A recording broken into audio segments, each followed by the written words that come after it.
Right, it's Full-Time Devils. It is the Tranmere preview. Yes, that is where we are going in the FA Cup. A good trip to Tranmere. I'm sure we're all absolutely buzzing about it. What are you looking at, mate?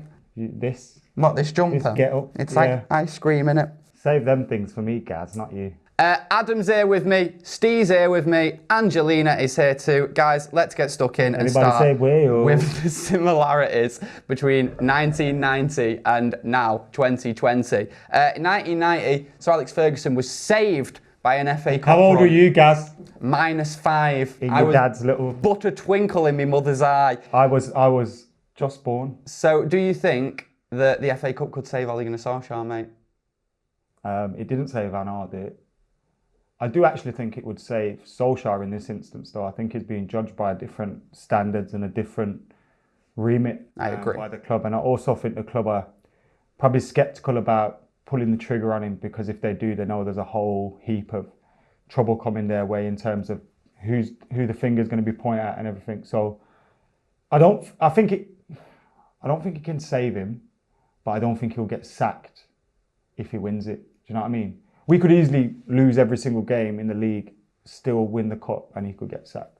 Or they could just decide to let him go at the end of this. Won't he? But what if he finishes like 6th and wins the FA Cup? I think he'll stay in the job. But if he got 6th and won the FA Cup, regardless of the games, you know, we can all say, against who did we play last? Who did we play? Burnley. Burnley, bloody hell. Against Burnley, we shouldn't have lost. You can all say individual games where the result should have been different. But if we finish 5th or 6th and won the cup, you'd say that's about par for this team. We've got the youngest squad in the league.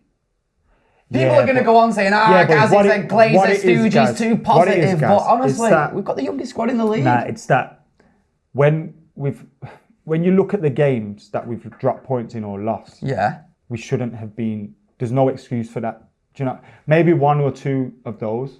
I understand what you're saying. There's going to be inconsistencies with a young squad, but when you look at the games, Burnley, we shouldn't have lost. Mate, how many Burnley, we shouldn't have lost. We've got the youngest squad in the league, which is depleted by injuries Palace, already. we shouldn't have lost. Now, there can be 1 or 2 of those, but there can't be as many as there have been, or the games that we've been dropping points. And I don't know if we're the worst team for it, but we're one of the top in terms of dropping points from a winning position. And that's where the frustration builds from, I think. That comes with experience, though, I think, being able to see games out, being able to keep a lead, not being able to lose your head when you what I want to concede. say though as well is it pisses me off more when they talk about Chelsea at the moment, because they talk about Chelsea and the other day they were like, they drew 2-2 with Arsenal, they got loads of kids. When you actually look at the team, Mason Mount and Tammy Abraham's about 22. You haven't got loads of kids. And I think that's the case with us as well. We've got 1 or 2, and when you look at the bench, that's all our options are. We've got no squad. But I think Matic and Fred, that's not kids. Wan-Bissaka and Jones, that's not kids. De Gea and goal, they're not kids. Wan-Bissaka's young, but, you know, £50 million fullback there. Brandon Williams, Mason Greenwood, you can give that argument to them, but there's a lot of players in the squad that you can't. And, for that reason, you have to expect better results. But when you've got such a thin squad, you're going to expect fatigue and all that. That's fair. Howson, slightly more negative angled question, I suppose. If the horrific were to happen and we were to get knocked out of the FA Cup by Tranmere, is he on the dole? I don't know. I don't know what they are judging him against. You know, if you can't on one hand say this is a long-term rebuild project and then you go out of a cup and go, get out. Like, it's either a long-term rebuild project or it's not. And I don't think you can have both. I think winning trophies is a nicety, and you win trophies when you're doing well and doing your best. And like, I look at this squad, and I think Adam touched on it. One of the things that I think sort of explains the inconsistency is probably fatigue. You know, I'd love to actually see what sort of minutes our key players did over December and January versus some of the other teams that are out there. Because I feel like, and I don't know this, but I feel like we would have played more minutes per player. And you look at the bench and the options just aren't there. No, I think Jay tweeted something the other day, which was Spurs bench in the game that got Pochettino sacked. And it had some unbelievable footballers on there, some prime footballers. And you go, we just don't have that option. I mean, I'm trying to pick a fairly rotated side for this game today, and I haven't. Like, it's going to look almost first choice by 1 or 2 players probably, because We don't have any sort of depth whatsoever. And I think judging a man who's not just got poor options for his first choice, but poor options for his second choice, the opportunities to rest aren't coming for us. Klopp had the luxury and the fortune that he could play a load of kids in the last round, and they got him through against Everton. Brilliant. He gave his entire first team a day off. We don't have that option. We had to play a tough game against Wolves, which we didn't win, so we had to do a replay against Wolves. Same team. That extra 180 minutes might have made some sort of difference to the result the other day against Liverpool. Like, you don't know where these fine margins are coming in. You're talking about 1 and 2 goal margins in football, and the difference and way that you get to those can literally just be on the back of a little bit of fatigue. And it's ridiculous to put all of this on Solskjaer. I don't know about We're talking about Van Gaal before. Think about some of the signings that Louis Van Gaal was able to make. Falcao, Di Maria, Schweinsteiger. Exactly. The leadership that's in those prime players. Steve. We signed Harry Maguire, Wan-Bissaka, and a kid from the Championship. Let's be real. And Dan James has started very well to this season, but he's not fucking Di Maria, is he? He's not a guy signed on the back of being man of the match in the Champions League final. This is the levels that we're dealing with, and people can say expectations have shifted. Yeah, because it's absolutely out of your fucking mind to sit here and imagine we still didn't have the mentality we had like 7 or 8 years ago, and we was like, we should probably win the league. Can you imagine sitting here going, well, we should probably put 5 past Tranmere and then beat anybody else that we get with us? Like, expectations have to shift according to what you're seeing on the football pitch. No one's deliberately lowering expectations. It's called being fucking real about the absolute pile of shit we are as a football club at the moment. Steve, what I wanted to say was, and this question also goes to Angelina and Gaz as well. It's something I was thinking the other day. Like the issue that a lot of people that, now I'm quite realistic when it comes to Ollie and the position he's in and everything. But a lot of people that complain about we were promised a certain style of football. Now, Steve mentioned Jurgen Klopp. Now, obviously, Liverpool are an exceptional example here, but when they change every single player on the pitch, they still play the same style of football. At Manchester United, we don't seem to have a style. There doesn't seem to even be a willingness to change things. And also, when you look at some of the decisions Ali made the other day, we've got Angel Gomez on the bench who could easily change things up. We've got Eric Bailly, who's back now. If he's not fit, why is he on the bench? But we still persist with playing Jones. We continue to play out from the back when we haven't got the players to do it.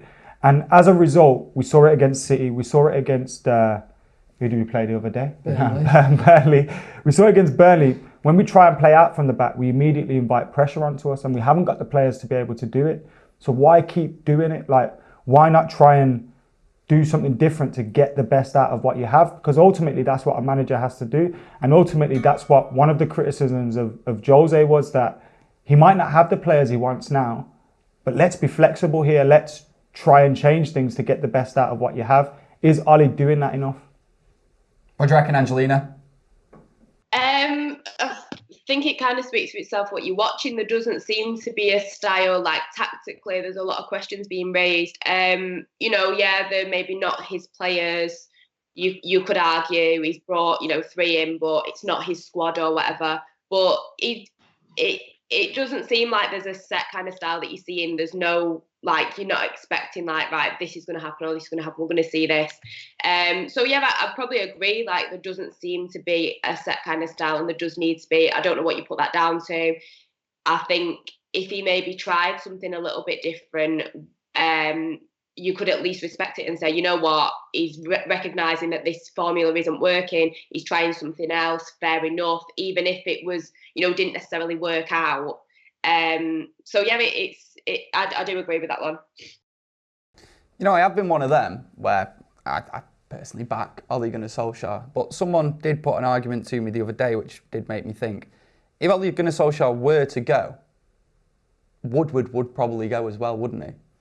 I think that's wishful thinking. Do you not think that would be the last straw? Based on fucking what? That's for Ed Woodward. It's wishful thinking. It's like saying, it's like talking about the owners. He may as well change his surname to Glazer. He is one of them, ultimately. I think he's doing the job that they ask of him. And I think he'll be doing a good job to them. I don't think they'll see anything wrong with what's going on. And that's where the issue. We act as if we've got people that care about the football side of things. Well, no, right? They don't. They don't. They care about money. We know that, right? But United have already dropped so far down in the finance leagues. Next year, if we don't get Champions League this year, we will drop below Liverpool and City. The Glazers bought Manchester United. They'll see that. With loans, and I think, did they put like 300 million of their own money into it? Jay, Steve, someone? Not a penny. But the Glazers, they put a little bit of money of their own into it, right? But a lot of it was based on loans, or most of it, not all of it was based on loans.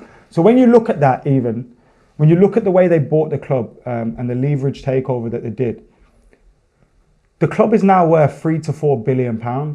No. So if we look at the fact that they're already extracting money out of the club, whether that be a billion or whatever, and they continue to extract money out of the club, and TV deals keep coming in, while that club's worth billions, they're always in profit. If we go to the casino later on today and we go with 35 quid and we end up with 300 quid, we might play a little bit more because we'll think, oh, if we get down to 150, we'll stop.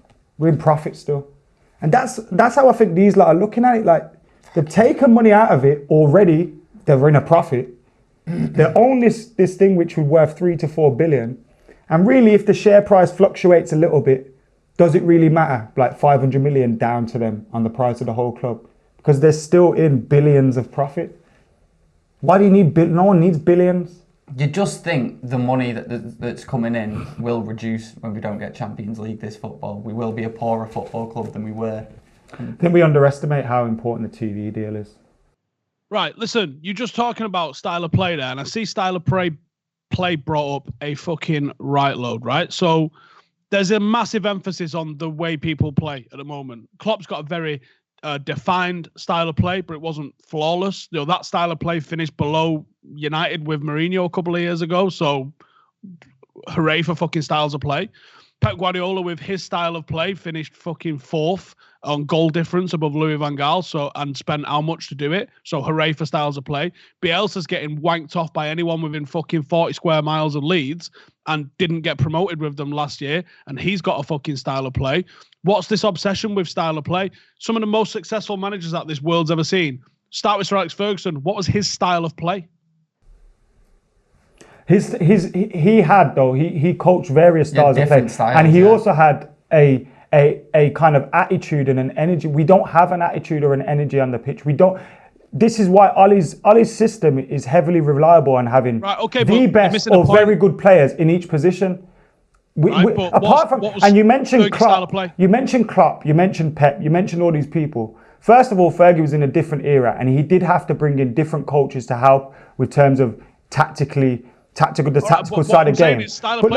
But it clearly does matter, because you can start to see evidence that a coach is working on a coaching pitch. The team's getting better. The team's improving. At the moment, we've got one of the youngest squads, and we're relying on them to basically go out and play with a lot of hype and play the United way. When in fact the United way isn't. The United way isn't a real thing. The United way is all about mentality. Young players need direction. Young players need to. There doesn't seem to be anything on that. I'm not disputing that, but people bring up this style of play like a style of play means anything. Emery had a style of play. He's fucking shit. One of the big things that Ollie got appointed on was his style of play when he came in, the counter-attack, fast-paced style of play. It doesn't have to be a formation or anything like that, or, oh yeah, we play loads of passes. It has to be a manner in which you play. When you watch Manchester United under Sir Alex Ferguson, you could tell we were attacking, we used the wings a lot. Invariably, we get a lot of ball into the box and we're going to score. Obviously, that evolved as the team went on. With Ole Gunnar Solskjaer, you can't see anything. I couldn't tell you whether Jose is the manager, Ole is the manager, Moyes is the manager, because over the last 3 to 4 years, we haven't had a style. We haven't had an image of what a Manchester United team is, what a Manchester United attack is. You can picture a Manchester United attack under Sir Alex Ferguson. You can't. What's a United attack under Ferguson? You can always picture it: breaking at speed, playing quickly, high intensity, releasing your attackers. Either they're going to do something magical, get the ball into the box. We don't play like that. That's very old school. We don't play like that. Name me one of them goals. Bro, you're being annoying on purpose to try and defend. We're trying to have a valid conversation here where we can look at the benefits and the disadvantages to Oli. But all of a sudden, as soon as you say, what is Oli doing? Oli came in and promised us that we'd have this character, this attitude. We'd play with pace, we'd play with energy, we'd play with passion and pride for the badge or whatever it is. Are you seeing that right now? Because that's what he was appointed on. And if you can't, that's not a style of play. You said you wanted to see a style of play. Why? But if you can't basically see that this manager isn't doing everything perfect, and every time there's something that, okay, but his style of, but Klopp's style of play, he finished fourth. Yeah, but you could clearly see the team was improving. You could clearly see if you add X, Y, and Z to that team would be able to challenge, and that's exactly what's happened. You can't see that. You can't see that with Ollie's team. You're moving the goalposts around. No, I'm not. You're saying was the team improving? With Ollie's team, yeah, we saw it. The team improving is a massive marker of whether team's doing well, but the style of play is totally secondary or fucking tertiary to where no, it's not. There's evidence. Is there evidence that we coach? Is there evidence that we train? How many Champions Leagues? What was his style of play? Is there any evidence that we train or coach or we play in patterns or we do any of that? Is there any evidence? Do you honestly think we're not doing What are the patterns that we play in? Passing the ball across the front of the goal. What is this, answer bro? my question about style of play. What was Ancelotti's style of play? Right, we keep saying this. But you're asking me questions that don't make that are irrelevant to Ollie. What is Ancelotti's style of play? No, it doesn't. Bielsa's got this brilliant style. Bielsa ball. He's in a fucking championship. There are tactics. Right? Tactics can change invariably for each game. Tactics need to go with mentality as well. There's nothing going on there. The mentality needs to be instilled in the players that they want to win constantly. That's what I'd say with the style of play as a Fergie team. What was the constant despite his multiple different styles of play? Fergie went into games pragmatic, mate. Try and win games. No, of course not. But have you had a good boss and a shit boss? Which one inspired you the most? The fucking good boss, of course it did. I'm not criticising Ole Gunnar Solskjaer, but I'm just saying. If you've only got a fucking 3-inch todger, you ain't doing porn. You know what I'm saying? But if I had a 3-inch todger and I had a boss who was fucking telling me what to do. But if I had Angel Gomez sitting on the bench. If I had a good boss, they'd convince me that my 3-inch todger is capable of fucking unbelievable things, which is what Sir Alex Ferguson did to the likes of fucking John O'Shea. you might fucking walk on a set with that 3-inch todger and get laughed at, my mate. Mate, John O'Shea not make Luis Figo. With what you've got, mate. If John O'Shea could not make Luis Figo and do a chip against Arsenal, the first 4 years at United? I can please a woman with a 3-inch dick. Right, let's move on. I'm sick of talking about this. One thing, I think... I just wanted to have a chat. Like, I don't want to be against him. I don't want to be totally for him. I just wanted to have a chat about... It feels like we're not seeing any evidence of what's going on the training pitch, and that's frustrating. You've got tired players that are getting fucking rinsed, and some of them just aren't fucking good enough. Something that, simple. Even if we've got Angel Gomez on the bench. How about we try and persuade him to stay? How about we let him have an opportunity? That's what I'm talking about. How about why do you have to fucking pander to a 19-year-old boy? How about we need players? It's inspiring him. How about we need players? How about that? We need creativity. Well, have you watched the 23s this year? He's hardly ripped it up. It doesn't matter. So why are we fucking begging for this cunt to sign a contract and play for us? We talk about players giving youth a chance. Bruv, Matic has played 3-4 games this week. He actually played well when he came in. And now he looks shit because he's played too many games. Where's Garner and Levitt? Like, if we're really going through this transitional period, let's see something new. Please, let's try something new. We might stumble upon something. There's a limit to, you can't literally just throw out the full under-21s. I mean, our asking for that, though. Literally lost to Tranmere. No one's asking for that, though, because we pointed out earlier that our whole defence is worth £200 million. We've got apparently a £90 million midfield. We're going on like we got kids at every single position. We haven't. And this is what frustrates me. The same with Chelsea. Frank Lampard seemingly he's playing Chelsea's under 18s every week. There's about 1-2 players and they're like 21, 22. They're not. You just asked for an entire midfield of under-21s. No, I didn't. And some of them just aren't good enough. No, I didn't. Angel isn't good enough Listen to what I said. Based on how he's played this season. Well, when he's actually come on, he's actually shown signs that he's better than anyone else that's played in the number 10 position. Are you telling me he couldn't do a better job than Jesse Lingard, what Jesse Lingard's done, or what Andreas Pereira's been doing? Because I beg to differ if that's the case. Because he's by far and away can do more than them. He's already shown it in the small gap. And that's not my point. I'm not saying play Garner and Levitt every game. 2 weeks, whatever it is. I'm not saying play Garner and Levitt every game. I'm saying if you've only now got Matic and Fred and you're playing them every week, how about change it up for the last 20 minutes, bring someone in? How about try and Fred... Bit more squad management. Manage what you have. Yeah, I know what you mean. But, right, we've done that. Move on. I think we all want United to improve. Yeah, we all want Oli to succeed. But I don't want to just keep making excuses all the time. No, excuses that we wouldn't have made for previous managers. At the end of the day, we all want the same thing, Manchester United to be successful. One thing that I think we can agree on as well is some of the daft things that Ole Gunnar Solskjaer has said after games. Talk to Angelina, please. He's come out, I'm definitely going to talk to Angelina, don't you worry about it. We've seen some absolute nonsense in the last few weeks. So, Angelina, I'm going to come to you for this one. A defeat against Tranmere out of the FA Cup, he wouldn't have many excuses for that, would he? No, I mean, some of the stuff he's coming out with, I kind of feel sorry for him because it's just grasping at straws and just like it is getting a bit embarrassing. I think there comes a point where you own it and be a bit more accountable, and not saying he's not accountable, like he said, like things are his fault or whatever, but I think he needs to just kind of own it. And if, God forbid, the worst does happen at the weekend, he has got to just come out and say, you know what, we weren't good enough. I think, me personally, I'd have a bit more respect for the whole situation if you've got a manager. I mean, don't expect him to dog all these players out and say everyone's shit. But we can see that. Angelina, that's my problem, right? Because he's obviously a United fan as well. He's only going to social. But my problem, if I was the fucking manager, I'd be doing shit like that. But I hate that. He's shit. But I hate that. He gets criticism for not being Jose Mourinho, and he's got to be. If you think Ollie's not hurting, you're an idiot.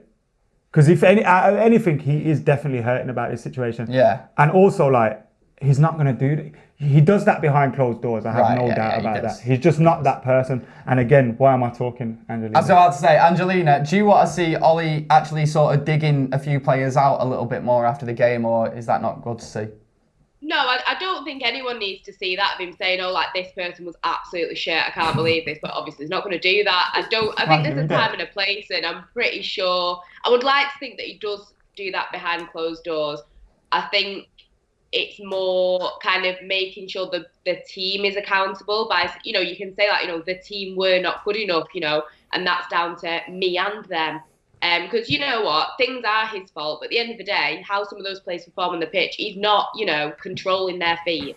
So I think a bit more accountability, but I don't expect him to be fully naming and shaming people because that's just time. Howson, as a fan, do you really care what Ollie says after games? Yeah, I do, but a lot of what he says is not for fans' benefit, and I don't know if that's the right thing or the wrong thing. And I don't really like the games, but when you're honest, you get fucking shredded for being honest. And agents and players have too much fucking power. So if you say the wrong thing, you're going to lose players, you're going to lose agents. I saw someone the other day saying, I wish he'd come out and say who our targets are in his press conference. And you're like, who has ever fucking come out and said that as a manager in a press conference? Doubled. Yeah. Right. Or, I mean, Jose didn't even do this, but the implications of what he did say were vast. Jose coming out and saying I want a new centre half. Or when Sanchez came back in pre-season last year and he was saying he won't be playing with these kids, things like that. I know the parents of some of the kids that was on that tour, and they was like, the fucking hell does that mean? He's basically just gone and said he's a shit, and then you've got. What coming out and saying I want a new centre half. Well, all the centre halves at the club are like, well, he fucking wants to shut me then. It causes so many problems, and I think a lot of it's down to the way agents are, and I think a lot of it's the way down to players' egos are. Where, like what's going on with Gomez, why the fuck do we think we have to fucking pander to a 19-year-old? This is Manchester United. There's a contract. Do you want to sign it? No. Sound. Laters. Mason Greenwood was offered one in August or September. Did you hear any talk of it beforehand? No, you didn't. All you heard is he signed an extension because they put it in front of him. He fucking went and spoke to a lawyer and made sure that the fucking the terms were bang on, and he went, yeah, I'll sign it. There was no flirting with other clubs. There was no fannying around. There was, yes, I want to be a Manchester United player, signed it. And guess what? Mason Greenwood's played how many fucking games this year? Right. And I know all this like showing why we want him. No, we're Manchester fucking United, right? And if you want to get on board, get on board. And if you don't, there's the fucking door. Plenty more have left before you, and plenty more will leave after you. I know you're not going to like this, and I know a lot of people might not like this, but we can't just be saying we're Manchester United as a reason for young players to come here. That's the reason why people aren't coming these days. That's the reason, mate. Angel Gomez was, 12 years old when we last won a Premier League. I get that attitude. I know he's been here at the academy, so he should know what it's about, but especially when it comes to bringing new youngsters in, keeping the ones they got. We're not the famous Man United so don't to these just say kids it's Manchester anymore. United. Say this then. We're not going to be pandered to by children with half a dozen fucking games under the belt. Oh, God, they'll fuck off and they won't care. They'll go City, Chelsea, Arsenal, Liverpool, anywhere. Sound. Well, that's not the attitude I want here. But that's what young players are going to be like now. They're not going to be treating us as this special, I'm just giving you one example. There's a generational talent that is Mason Greenwood, who didn't do that. Contract went in front of him, signed it, sound, playing. That's the example you want to hold up to people. Not Fergie never flew to Portugal, beg Ronaldo. Up before you and give you a new fucking deal. That's not the way to move forward as a club, is it? That's a load of fucking mercenaries, and the problems that we've got now, we can't shift them on because you've got a lot of bellends on massive wages, highest wage bill in the country, and about the fucking 10th best team. Unless we're going to actually just go out and sign Manchester United fans, then I just think that's something we're going to have to deal with now, mate. We're not, ahead of the rest of the world anymore. That you don't necessarily have to fucking do that. You can find people that are willing to have the right attitude. You're talking in extremes. Like, I'm not saying everyone has to be a United fan and it's Withenshaw and fucking Clayton or fuck off, right? I'm literally just saying, I mean, Mason Greenwood was given a contract. He signed the fucking contract and he plays. Chong and Angel Gomez have not signed the contract. They're not playing. Dylan Levitt is in the fucking Wales team. None of these other little dickheads are anywhere near their full national squad. I'd get in the Wales team if I was Welsh. What? I'd get in the Wales team. It's qualified for the Euros, bro. Whatever. Not a bad team. So either way, they're in the fucking international setup. Dylan Levitt was offered a fucking contract, signed it, right? There's loads of these little dickheads at the club that don't want to fucking know. Brandon Williams, before he made his debut, signed a contract extension, and look how much he's fucking playing. That you don't need to pander to these knobheads. There's other players out there that do want to play for United. All right, yeah, it sounds a bit fucking meh to be going, this is Manchester United. You'll either sign or whatever, but it's an attitude thing. The attitude is that you're not fucking bigger than this football club. Who the fuck do you think you are? All simple. Right. Whether or not we're the fucking team that's winning back-to-back Premier League titles and Champions Leagues, right? We're not that. No, the problem clearly is, we're not that. Steve, at the moment, the players that want to play for Man United, 50% of them are and you don't get that by signing fucking ball bags who've got half a dozen games under the belt who think they're fucking 10 men. Right, let's get into predicted 11. No, I wanted to say something on Ollie because you like talking about him. Go on. Absolutely, always being negative, and that's one thing that. Can you imagine if Ollie was to be negative right now? We got the fans going against the owners. We got the owners talking shit, appointing PR guys. We've got all sorts of civil wars going on at Old Trafford. Imagine Ollie was to then come out and say, fuck these owners, fuck these players, and fuck you lot as well. Like, it'd be like, it'd just be absolute carnage, wouldn't it? He has to. He's kind of like your mum at a family party when it all kicks off, just trying to hold it all together. She probably agrees with you. And then at the end she snaps. But she's like, just chill out. Then at the end she snaps, and everyone's like, oh, fuck. Mum snapped. Yeah, shit. That's it. When Ollie calls him a fucking cunt on Sky Sports in about 3 weeks because he didn't sign anyone in the window, then it's all going off, innit? Right, let's get into predicted 11s. Angelina, who do you think is going to play in this one? This is a very difficult predicted 11s this week. I'll probably say Romero in goal, or who knows, Lee Grant could make an appearance. He's got the best job ever. By the way, Tranmere 21st in League One. Yeah. Just beat Premier League side Watford, though. I would probably see maybe Dalot making an appearance instead of Wan-Bissaka. Would be nice to see Eric Bailly, whatever his name is. Be nice to see him. I'm not sure who they may be pairing with. Maybe, I think there's rumours Lindelof's coming back or something. They've obviously played together before, so I think. So maybe that. Probably put Williams in. Then there's a lot of talk with the whole Fred Matic thing. I think Matic needs a bit of a break. It would be nice to see Garner and Levitt together because obviously again they play together quite often. So I think it'd be nice to see them. Then maybe have Greenwood. I'd like to see Mata maybe for the first half, and then maybe put Angel Gomez in. and Martial up front. Nice. Right, Howson, what's your team? I'm going with Romero in goal as well.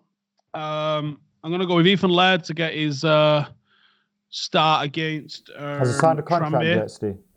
You what? Signed a contract or not? If not, I don't know if he has, actually. I think he did. So we know that's important.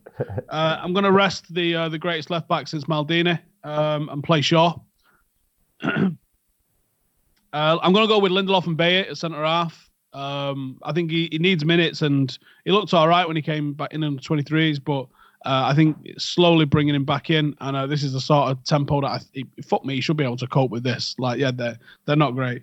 Alongside Lindelof, who I think was rested at the weekend. I hope it's not a knock. Wise, Jesus. I can't find anyone else to pick apart from Fred and Matic. I'd love to sit here and say Levitt and Garner. Fucking magic, yeah. Because I do think the pair of them probably have earned the right, especially Garner's been fantastic. And Levitt on his debut, 100 fucking passes on your debut. Don't care who you're playing or where it is. That's outrageously good. But I do think it'll be Fred and Matic, even though I'd love to see at least one of them rested. I wrote down Angel and then went, I don't think he'll play Angel in the 10. I think he'll probably play him wider. So I think it might be Lingard. I'm going to play Angel on the left, which isn't his traditional place, but I just think that's where he might line him up. Mason on the right, and Tony up front, showing you just how thin on the ground we are. There's nothing else to bring in. What's the other options is Chong. James definitely needs a rest, although it'd probably be good for his confidence to play against these. It's a tough one. So, slightly rotated team, but again, not much because, well, we haven't got a lot. Right, Adam, what's your 11? And as you do it, I'll just make sure I'm counting on my hands as well. Well, you've got 6 fingers on each hand, so you can miscount, to be fair. Romero in goal. Pick one of your teams if that was the case. I did have Wan-Bissaka, yeah, but Angelina made me think, yeah, Delo will probably start this game. Although I wouldn't mind seeing Ethan Laird. Stop stealing. Left back, Luke Shaw, give Brandon a rest. Bailly and Lindelof. I'm going to go Garner, Fred. We need to give Matic a rest. Look, I know I've kind of written him off for the whole season, but actually when he's come in recently, he's been okay. Against Burnley, he was shit. And I think that's as a result of him playing too many minutes in such short pace of time. Too many minutes. So rest him. Go Garner and Fred. Although it'd probably be Pereira and Fred or something like that. Angel Gomez, Jesse Lingard, Mason Greenwood, Anthony Martial.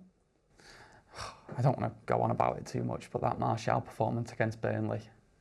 Yeah, but every time Martial has a bad game, people like you say things like this on shows like this, whereas... What you on about? Someone like Marcus Rashford from Withenshaw has a bad game. I criticise Marcus Rashford when he has a bad game. You don't see me talking about him at the start of the season. He can miss open goals and it's all right. What, mate? There's no narrative to everything. I was just pointing out he had a bad game, which he did. It was a very shocking. It was a bad miss in the first half. In the second half, we didn't do anything for him. Against Liverpool, I thought he had a good game and it was just a horrible miss, the chance that he had. But yeah, wasn't great against Burnley. Right, what do you know about Tranmere? Play at Prenton Park. Angelina, what do you know about... Angelina, what do you know about Tranmere? Tranmere? That in Merseyside. Howson, what do you know about Tranmere?